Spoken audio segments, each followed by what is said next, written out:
Good morning दोस्तों, कैसे हो आप सब लोग। उम्मीद करता हूँ सभी अच्छे होंगे।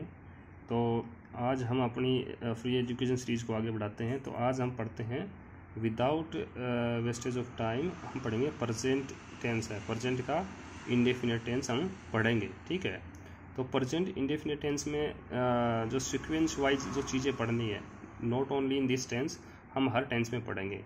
एक तो उसका हिंदी में पहचान क्या होगा, एक हेल्पिंग वर्ब क्या होगी, एक उसकी वर्ब क्या होगी। ठीक है, इनके बारे में हम पढ़ेंगे। तो सबसे पहले हिंदी में पहचान देखिए कि जो हिंदी का वाक्य आता है उसके वाक्य के अंत में ऐसे कौन से जो चिन्ह रहेंगे जिनको, या कौन से शब्द रहेंगे जिनको पहचान के हम ये आइडेंटिफाई कर सकें कि ये प्रेजेंट का है। टेंस के मुख्य 3 पार्ट थे ना, उसमें से प्रेजेंट, पास्ट और फ्यूचर में से कौन सा है।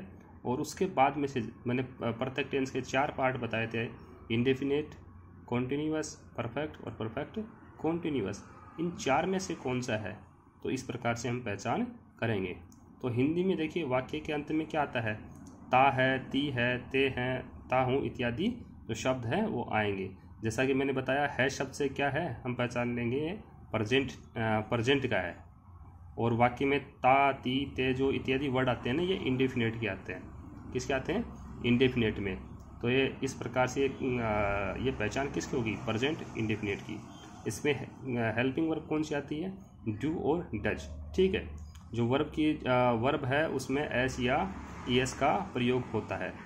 तो सबसे पहले आपको ये भी बताना ज़रूरी है कि इसमें एस या ईएस का प्रयोग कहाँ पे होगा, किसके साथ होगा, किसके साथ नहीं होगा। तो थोड़ा सा ये देख लीजिए कि जो पर्सन होते हैं वो पर्सन 3 प्रकार के होते हैं, फर्स्ट, सेकंड और थर्ड। तो फर्स्ट और सेकंड पर्सन रहेगा, उसके साथ डू का प्रयोग होगा जो हेल्पिंग वर्ब है, और जो थर्ड पर्सन है अदर्स है उनके साथ में डज का प्रयोग होगा। तो सबसे पहले ये क्लियर करना ज़रूरी है कि जो पर्सन्स हैं फर्स्ट, सेकंड, थर्ड, ये कौन से होते हैं। ठीक है, और एस या एस का प्रयोग होता है वो किसके साथ में होगा, तो इसको क्लियर करते हैं। इन वाक्यों पे हम बाद में आएंगे। तो सबसे पहले हम ये देखते हैं, तो थोड़ा सा ध्यान अपना इधर कीजिए दोस्तों।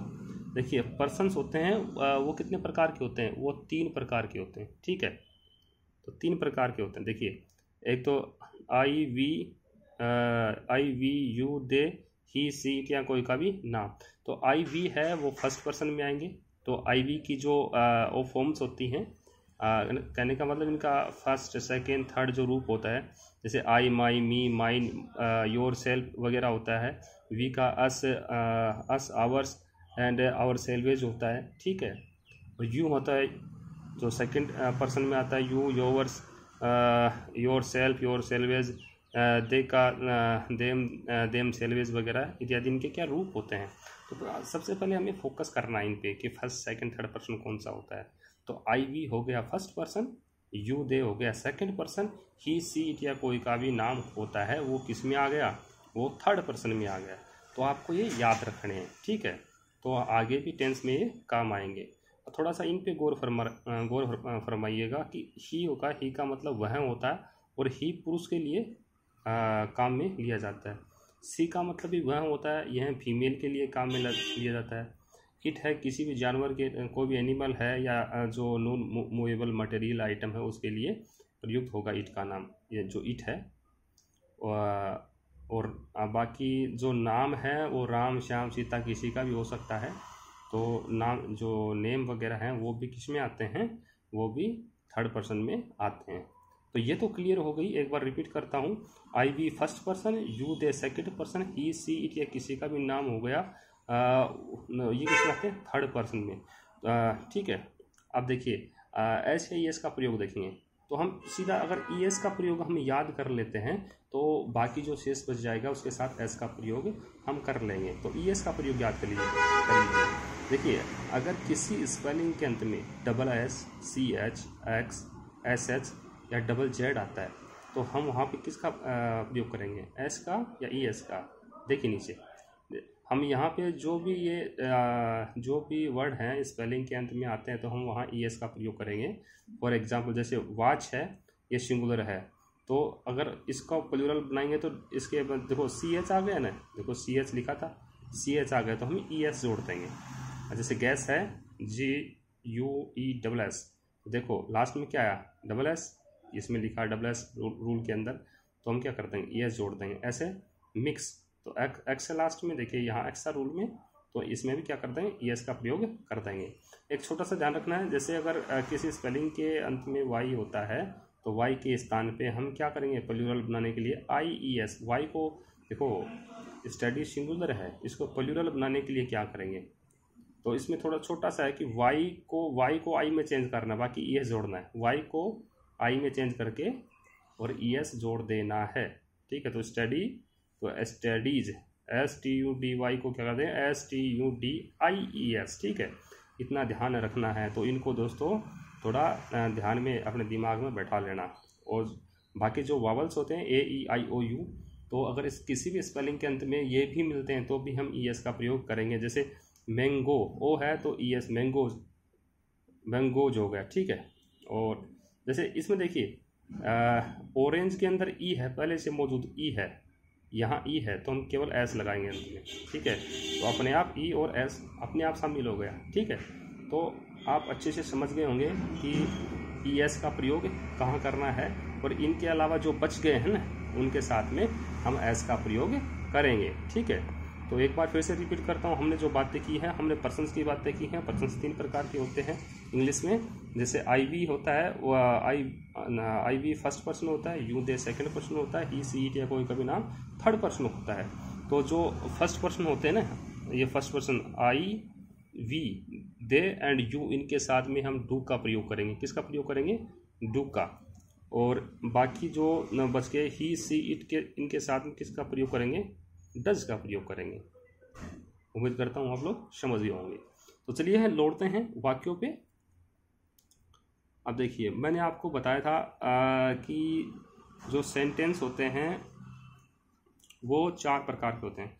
अफर्मेटिव, और अफर्मेटिव होता है, दूसरा क्या होता है, दूसरा होता है नेगेटिव, चौथा क्या होता है, इंट्रोगेटिव, और ये फर्स्ट हो गया अफर्मेटिव, दूसरा हो गया नेगेटिव, तीसरा हो गया इंट्रोगेटिव, चौथा हो गया 2 और 3 को मिला के इंट्रोगेटिव एंड नेगेटिव। ऐसे 4 प्रकार के वाक्य हो गए। हम इनके इंग्लिश का ट्रांसलेशन देखेंगे। ट्रांसलेशन कैसे करना है, अब ट्रांसलेशन का एक छोटा सा रूल है दोस्तों, याद रखियो, SHVO। सबसे पहले सब्जेक्ट देखो, सब्जेक्ट फिक्स करना है, फिर हेल्पिंग वर्ब फिक्स करनी है, फिर वर्ब फिक्स करनी है, फिर ऑब्जेक्ट फिक्स करना है। मैंने आपको सब्जेक्ट का मतलब क्या बताया था, सब्जेक्ट का मतलब क्या होता है, कर्म, ठीक है। हेल्पिंग वर्ब का मतलब मुख्य क्रिया, वर्ब का मतलब क्रिया, और ऑब्जेक्ट का मतलब कर्म। तो हमें क्या करना है, हमें सबसे पहले कर्ता खोजना है, उसके बाद में हम क्रिया को देख लेंगे, बाकी वाक्य सेट हो जाएगा। लेकिन SHVO इसी रूल के हिसाब से आपको चलना है। तो फर्स्ट अफर्मेटिव सेंटेंस देखिए, राम विद्यालय जाता है, तो इसमें कर्ता कौन है, इसमें काम करने वाला कौन है, तो काम करने वाला इसमें राम है, ठीक है। तो राम क्या इसमें हो गया, तो हम जो SHVO का रूल है ना, हम यहाँ थोड़ा लिख देते हैं SHVO। तो हमारा S मिल गया, हमें राम मिल गया तो राम लिख दिया। अब इसके अंदर हेल्पिंग वर्ब, तो हेल्पिंग वर्ब के रूप में वर्ब के अंदर एस या एस का जहाँ प्रयोग हो रहा है वहाँ डू डज नहीं आएगा। अपना प्रेजेंट इंडेफिनिट टेंस में ये ध्यान रखना आपको, जहाँ वर्ब में एस या एस का प्रयोग हो रहा है वहाँ डू डज का प्रयोग सीधा से याद रख लीजिए। अफर्मेटिव सेंटेंस होते हैं उसमें डू और डज का प्रयोग नहीं होता, उसमें हेल्पिंग वर्ब के साथ में एस या एस का प्रयोग होता है, और एस या एस का प्रयोग मैंने आपको बता दिया है। तो ठीक है, राम थर्ड पर्सन है, तो राम थर्ड पर्सन है, तो इसमें देखिए क्या आएगा, थर्ड पर्सन होते हैं उनके अंदर हमें जो भी वर्ब होता है उसके अनुसार एस या एस का प्रयोग करना है। गो है तो गो का फुल इसके साथ में प्लूरल बनाएंगे तो एस का प्रयोग होगा, गोज हो जाएगा। राम गोज टू, अब ये हो गया सब्जेक्ट हो गया अपना, हेल्पिंग वर्ब हट गया, वर्ब इसमें मिल गया, जाना, जाता है क्या है, वर्ब है, तो वर्ब गो लिख दिया, एस जोड़ दिया, गोज हो गया। टू कहाँ जाता है, स्कूल, तो school, Ram goes to school, simple sentence. ठीक है, अब इसी का देखिए नेगेटिव फॉर्मेशन देखिए, राम विद्यालय नहीं जाता है, तो इसमें देखिए अब ये SHO फॉर्मूला है, SHPO फुल काम करेगा इसमें, वही था सब्जेक्ट में राम हो गया, राम लिख दिया। अब हेल्पिंग वर्ब क्या है, हेल्पिंग वर्ब कौन से पर्सन कौन सा है, देखिए पर्सन है ये थर्ड पर्सन, थर्ड पर्सन के साथ में क्या आती है, डज आता है, ठीक है, डज आता है, तो डज लिखा। अगर नेगेटिव टेंस है, नेगेटिव सेंटेंस बनाना है तो हेल्पिंग वर्ब के तुरंत बाद में नोट का प्रयोग होगा, इस बात को याद रखना है। तो फिर से देखिए, सब्जेक्ट मिल गया राम, राम लिखा, हेल्पिंग वर्ब क्या थी, थर्ड पर्सन है सब्जेक्ट, थर्ड पर्सन के अनुसार हमने डज रखा, सेंटेंस नेगेटिव है तो डज के तुरंत हेल्पिंग वर्ब के बाद में तुरंत क्या कर दिया, नोट रखा। उसके बाद में आपने क्या देखा, देखिए वर्ब है तो वर्ब क्या हो गया, जाना है, जाना मतलब गो, तो गो लिख दिया, कहाँ जाता है, ऑब्जेक्ट बच गया स्कूल, तो टू गोज टू स्कूल, तो हो गया Ram does not go to school, ठीक है। तो नेक्स्ट इसी प्रकार से देखते हैं अपना इंट्रोगेटिव सेंटेंस। इंट्रोगेटिव सेंटेंस क्या होता है, प्रश्नवाचक होता है। तो क्या हम विद्यालय जाते हैं, तो देखिए सबसे पहले इसमें क्या, अगर क्या स्टार्टिंग में आ रहा है तो हम वहाँ WH वर्ड का प्रयोग नहीं करेंगे, हम हेल्पिंग वर्ब से ही हम जो क्या वर्ड है या इंट्रोगेटिव सेंटेंस है वो बनाएंगे। तो हमें सबसे पहले देखना है, ये देखना है, जैसे इसमें हम क्या है, सब्जेक्ट है, तो सब्जेक्ट कौन सा पर्सन है, फर्स्ट सेकंड या थर्ड, तो मैंने देखिए बताया ना आई वी फर्स्ट पर्सन होता है, तो क्या फर्स्ट पर्सन है तो फर्स्ट पर्सन के साथ में डू या डज किसका प्रयोग होता है, तो डू का प्रयोग होता है। तो इसलिए इसका जो फॉर्मूला बनाएंगे ना, आपको मैं तीनों फॉर्मूले बना के दिखाऊंगा आपको, देखना, ठीक है। तो इसका फॉर्मूला कैसे बनेगा इंट्रोगेटिव का, तो इसमें देखिए जो SHVO है ना, तो उसमें एस पहले आएगा, HSVO ऐसे फॉर्मूला हो जाएगा, ठीक है। तो पहले हेल्पिंग वर्ब, तो हेल्पिंग वर्ब सब्जेक्ट के अनुसार डू हो गई, फिर सब्जेक्ट खोजना है, सब्जेक्ट है वी, फिर वर्ब क्या है इसमें गो। अब ये याद रखना, केवल अफर्मेटिव सेंटेंस में वर्ब के साथ में एस या एस का प्रयोग होता है, नेगेटिव इंट्रोगेटिव और नेगेटिव सेंटेंस में डू डज का प्रयोग होता है। इसलिए उसमें थर्ड पर्सन के साथ में या फर्स्ट पर्सन कोई भी पर्सन हो उसके सब्जेक्ट में रहेगा तो वहाँ पे एस या एस का प्रयोग नहीं होगा।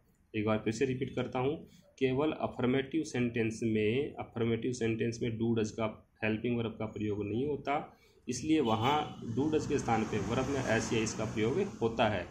बाकी नेगेटिव, इंट्रोगेटिव और नेगेटिव इन तीन सेंटेंस में डू डज का प्रयोग होता है, वर्ब में एस या एस का प्रयोग नहीं होता, इस बात को नोट करके रखना। तो क्या हम विद्यालय नहीं जाते हैं, तो इस फॉर्मूले की सहायता से बढ़ाएंगे। पहले हेल्पिंग वर्ब चाहिए, हेल्पिंग वर्ब हमने सब्जेक्ट के अनुसार रख दी, डू रख दी, फिर वी है सब्जेक्ट रख दिया, जाना को ये गो टू हो गया, कहाँ विद्यालय तो स्कूल हो गया, इस प्रकार do we go to school, और लास्ट में क्या आएगा, प्रश्नवाचक चिन्ह आ जाएगा, ठीक है ना, क्वेश्चन मार्क आ जाएगा। थर्ड देखिए, क्या तुम विद्यालय नहीं जाते हो, तो इसका कैसे फॉर्मूला हो जाएगा, इसका वही हो जाएगा, पहले क्या है ना, तो पहले हेल्पिंग वर्ब आ जाएगी, हेल्पिंग वर्ब के बाद में सब्जेक्ट आ जाएगा, और इसमें नेगेटिव है तो सब्जेक्ट के बाद में क्या आएगा दोस्तों, नोट, प्लस फिर वर्ब आ जाएगा, फिर ऑब्जेक्ट आ जाएगा, ये इसका फॉर्मूला हो गया। बहुत इजी है ना। देखिए सब्जेक्ट क्या है इसमें, तुम, यू है, तो यू किस में आता है, यू सेकंड पर्सन में आता है, तो डू और डज का प्रयोग पर्सन में, देखिए अब क्या बताया था मैंने आपको, फर्स्ट और सेकंड पर्सन रहेगा, उसके साथ डू का प्रयोग होगा।